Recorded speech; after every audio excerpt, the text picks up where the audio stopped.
খুব সহজে কিভাবে টাই বাঁধবেন এই ভিডিওটা দেখে আপনারাও শিখতে পারবেন। চওড়া পাটটা কাঁধের বাম পাশ দিয়ে এবং সরু পাটটা ডান পাশ দিয়ে নেবেন। নেওয়ার পরে আপনার সরু পাটটা একটু ছোট করে নেবেন এবং চওড়া পাটটা একটু বড় করে রাখবেন।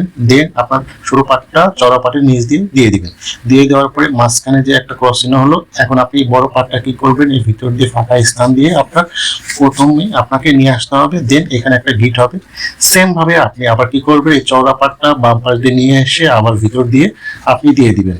দেন এখানে দুইটা গিট হবে, দেখতে পাচ্ছেন সুন্দর করে। এই গিটটা কিন্তু আপনাকে সুন্দর করে দিতে হবে।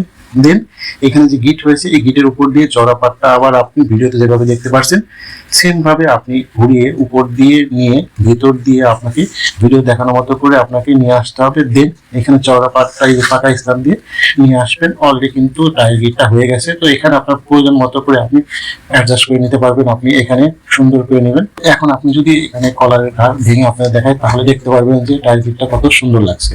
দেন এখানে আপনার ঘাড়ের সাথে আপনি প্রয়োজন মতো অ্যাডজাস্ট করে নেবেন। তো এভাবে কিন্তু খুব সহজে পারফেক্ট একটি টাই বাঁধা আপনারা করে নিতে পারেন খুব সহজেই। ধন্যবাদ।